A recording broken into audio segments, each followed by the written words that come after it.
One-on-one interview with Alvin Kamara presented by New Orleans Football. I have been waiting since I saw this pop up on my timeline. I have been so excited to watch this, so excited to listen to what Alvin has to say. I think in times of distress like this with a team, it's important to look inside.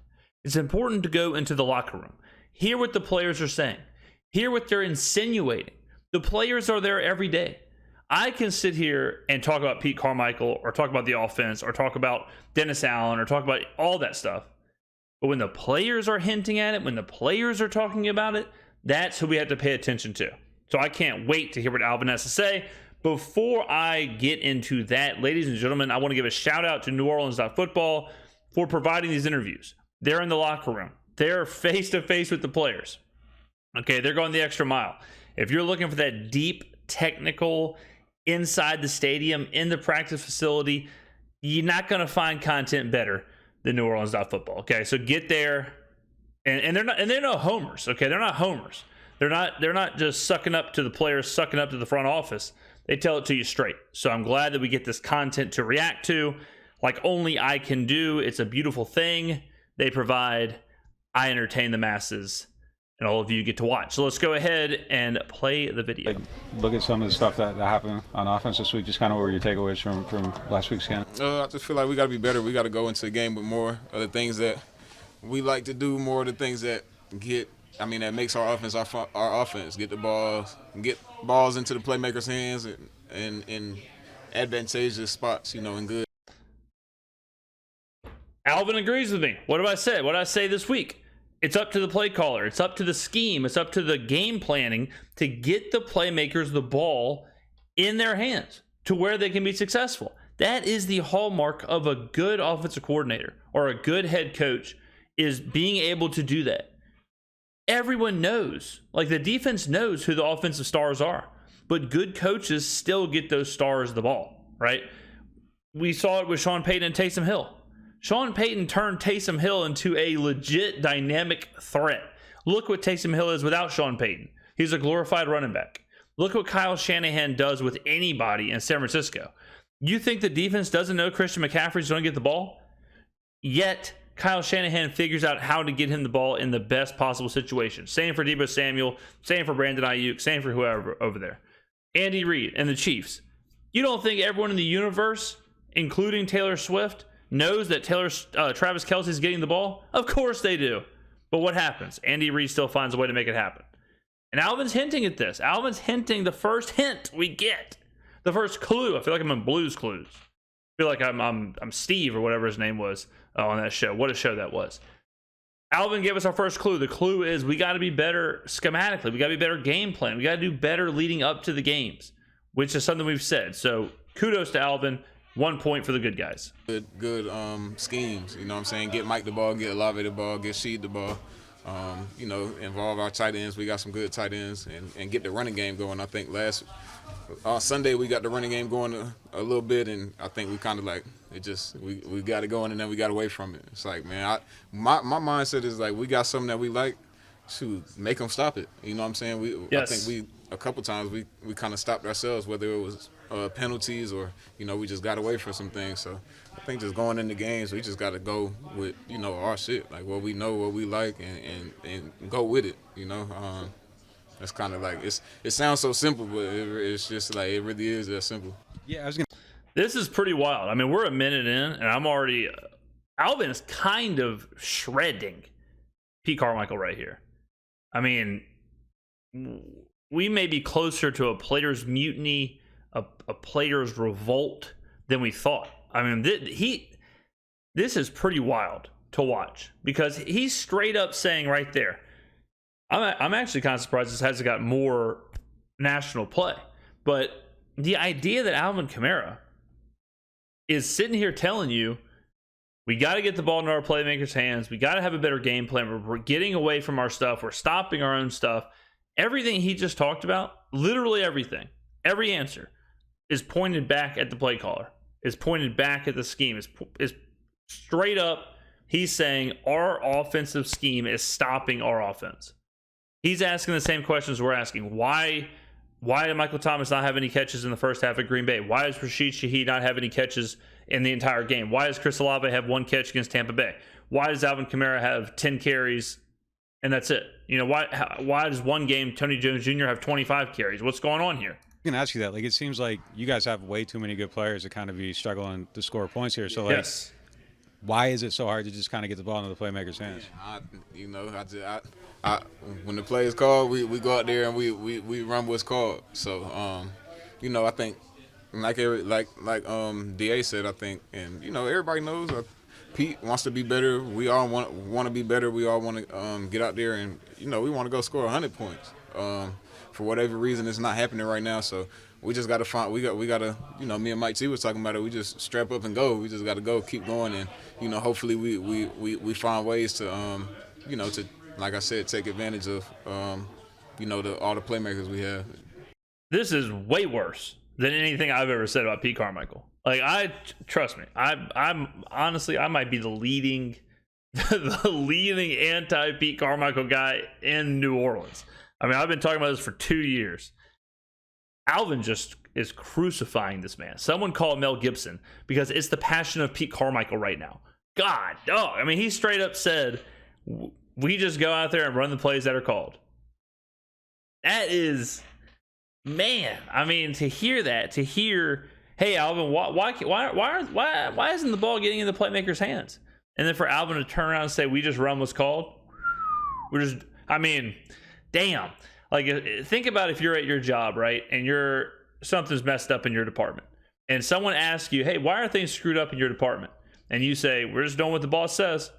I mean, you are putting all of the blame on the boss. You are straight up saying the boss has this messed up. The boss has this screwed up. That's what Alvin's saying here. That's what that look is telling you. I mean, I can't believe what I've just heard. We just run the play that's called. Man, dang. God, this is spicy. This is a caliente, spicy video. God, I love it. Why do you think it's been so hard to get the running game going? I know this was the first game you had a good yards per carry, but like overall, it just seems like something that's been like a major struggle the first few weeks. Well, it's usually hard to get the running game going when you can't pass at all. And when we're averaging 150 yards passing, that seems to be a problem. It's also a problem whenever we are always putting ourselves in not favorable down and distances because of the terrible play calling. It also doesn't help that for a while there we were running basically a 4th string running back with a horrific offensive line. Oh, and we've also played some pretty decent defenses, especially in the run game. I thought Alvin was good, but yeah, he should have had more carries. I don't know, but I do know one thing. I know, you know, if you go ask C's and you go ask Eric and you go ask all them dudes up on the line, shit, I think, you know, when we play our best football, it's because we're running the football with at will, and then we get off the run and go and can pass the ball in rhythm and get back to the run. Yes, that is correct. Just do it, like I said, at will, do it when we want to, you know. Like I said on Sunday, I feel like we had some good run looks. We had a good drive going and running, and we kind of got away from it for whatever reason. But, you know, them dudes want to run the ball up front. I think it gives them confidence. It gives the offense juice. It gives the team juice. We say it on Sunday, like the team who stops the run and the team who runs the ball is going to probably win the game. As much as I talk about the passing game and things like that offensively, it is certainly true that the team that dominates the line of scrimmage and imposes their will and can run the ball at will and runs the ball successfully usually does end up winning. I mean, it's not always it's not as simple as that, but that is usually how it goes. I mean, if you can dominate up front and you can run the ball, I mean, ask Philadelphia. Ask them how that works out, you know. So I don't think, now saying that, I don't think we need to turn into this like power running 1985 style team. The problem with the running in today's NFL is that too many people are stuck in this like first down running system. So what happens is they'll run the ball on first down, and then they'll get into a 2nd and 10. And then they usually get either conservative and run it again, or they have like a conservative passing play. And then all of a sudden they set themselves up for like a 3rd and 6, 3rd and 7. Or they throw an incompletion, and all of a sudden now it's 3rd and 10. And it takes a really good quarterback to have a high 3rd down conversion rate. So that's why sometimes running, to me, a lot of the problems in today's running game for a lot of teams are play call oriented.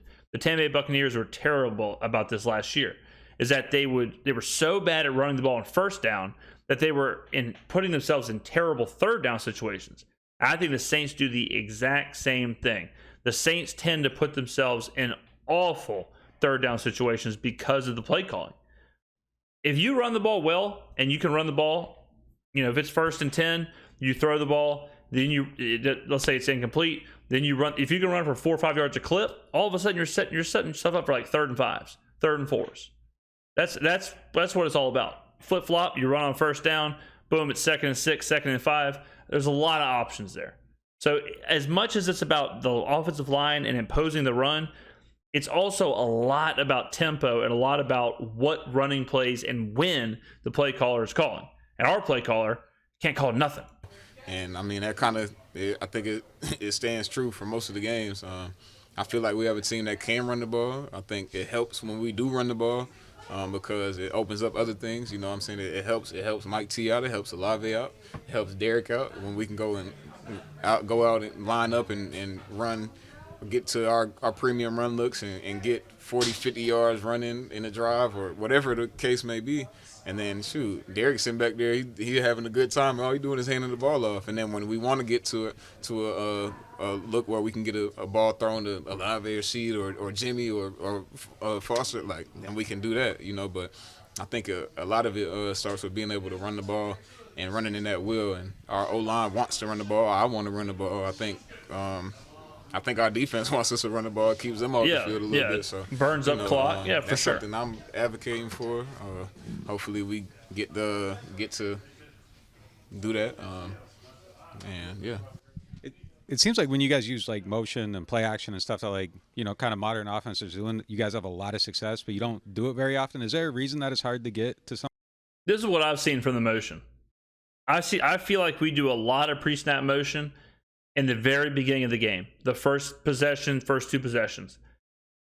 To me, it seems like those are the scripted plays. That's the plays they work all week on.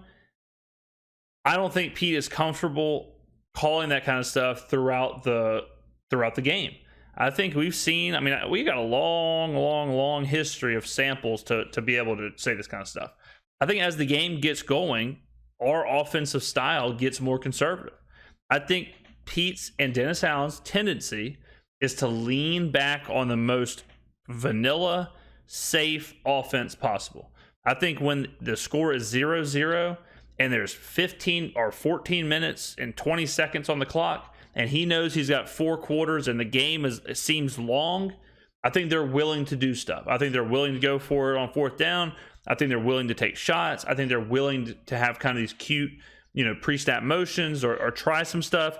But when the game gets more tight and the game gets more tense, they lose all that. All that goes away. They feel that pressure and they shell up. And our offense gets, you can almost watch them. If you go back and watch the Tampa game, I would almost guarantee you a majority of our pre-snap motion is on those first 2 drives. And then I would say it falls completely off a cliff and we go backwards into this very, very, very basic, generic offense. Why is that? I don't know, but that just seems to be what it is. And to me, that seems like a guy who can't call the game. It's a guy who can't feel the game. He's not comfortable in the game. He's not reading anything. He's not adjusting. He just has the first 2 possessions or whatever that he's practiced for 6 days, and then after that, he's just calling random plays off a sheet that he feels are safe. Some of that stuff.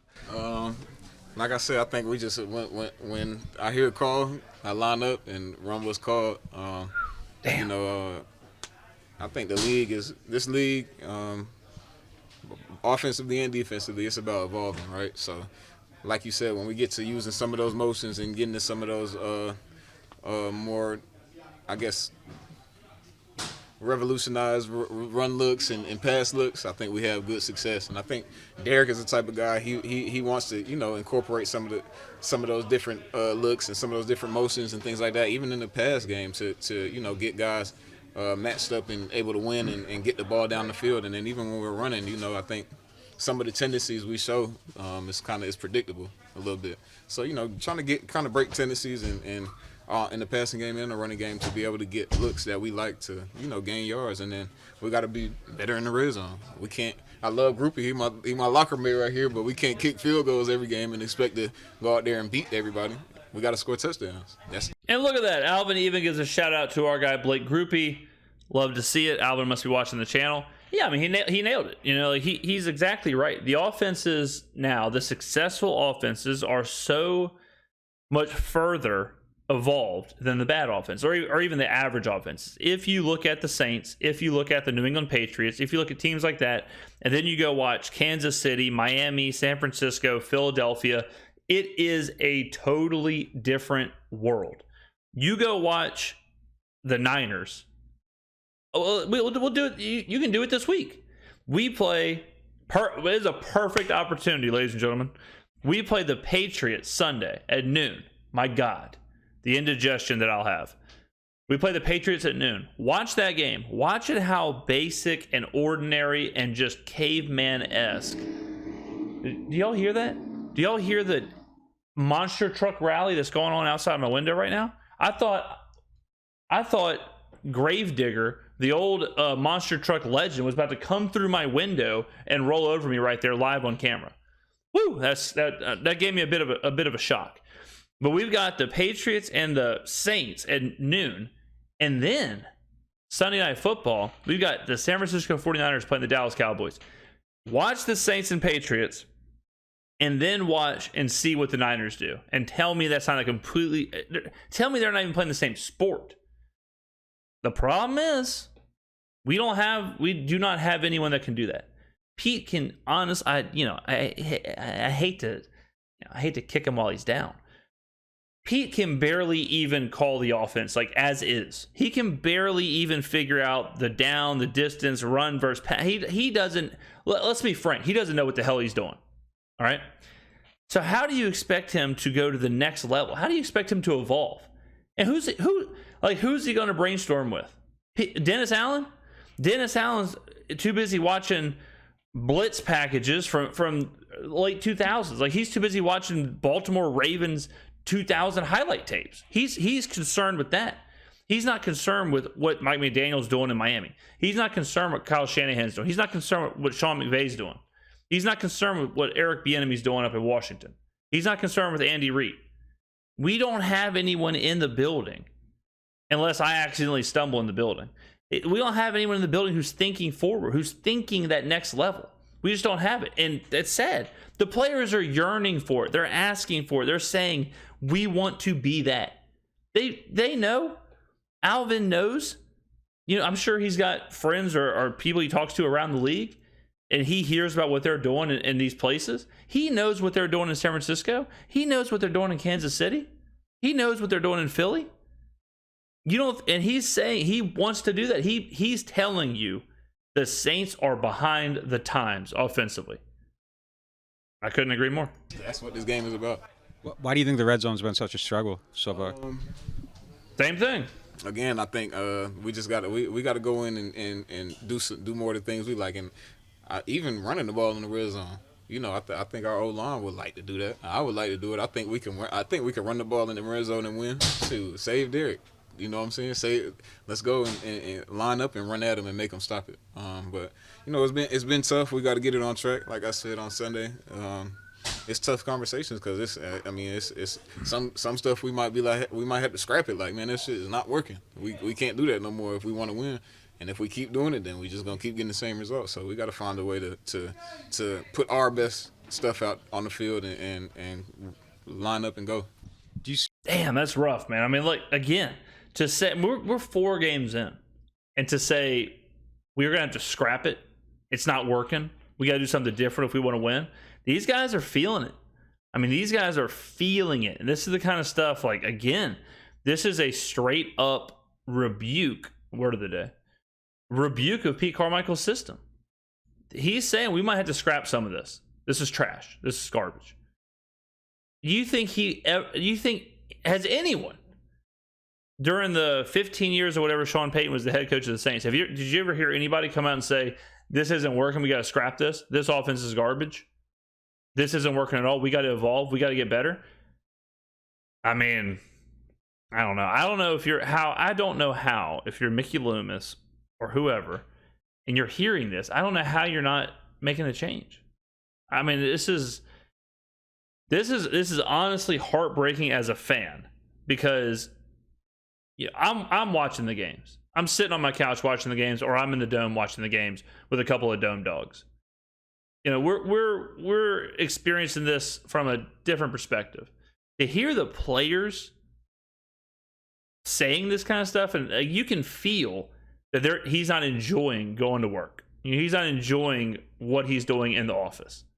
He does not agree with the direction of the team or the offense. I mean, it's plain as day. And we're 4 games in. We got 85% of the season left. And we're already calling for scrap plays, get rid of some stuff, do the simple things, get the ball in the playmaker's hands. I said it last week after the Buccaneers game, or this week, I guess. If we go up to New England and we struggle again, if we score 6 points, 9 points, 10 points, if we score under 17 points, under 21 points, really, I think you could see a collapse of the locker room. I think you could see players throw their hands up and say, we're tired of this. We're done. Something's got to change.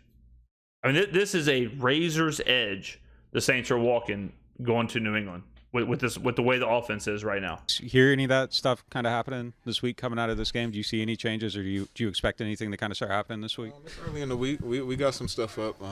It's me and Derek talk, Mike's talking. I think today was a good start to the week, so we'll just see as the week goes on. And some of the guys, there's frustration obviously with the way things are going, but do you feel like you guys have the right players that can fix this? Like, it seems like there's a lot of talent and it should be going different. Yeah. Do you think you guys can get there? Yeah, I think we can. I mean, and I would be worried if dudes wasn't frustrated. A lot of people talking a lot of shit about Chris Olave, and he played shitty, he quit, he gave up. Man, he a high caliber player, and he wants the ball, he wants to get the ball, he wants to help the team win, and he wants to affect the game. So it's definitely, I told him it's different ways to go about that, but shoot, I like that he's frustrated, because shoot, I want him to want the ball. You know what I'm saying? If he wasn't frustrated, I'd be like, man, what's going on? But like you said, we got the players in here to be able to get this done. So just putting those players in position to affect the game, and I mean, having success, that's what's going to get us over the edge, over that little hump. YouTube is the they should be frustrated. They are frustrated. That's obvious. new home of Okay, we don't need to watch Sunday Ticket commercial here, but what an interview! What a fantastic interview from Kamara there. Great stuff. Really enjoyed that. There's a lot there. We covered a lot of it. Let me go down to the comments, man. This is the time. Go down to the comments. Let me know what you think. Let me know in the comments below what you thought about what Alvin said, what I said with it. Those answers were illuminating. I mean, that's a real peek, an unfiltered peek into that locker room. Unreal. I mean, damn, I cannot believe. I mean, he really gave it to Pistol Pete. Now, there's trouble brewing in that locker room, ladies and gentlemen. There's no doubt about it. There's trouble brewing. Let me know in the comments below what you think. Thank you for watching. I appreciate it. I will see you in the next video.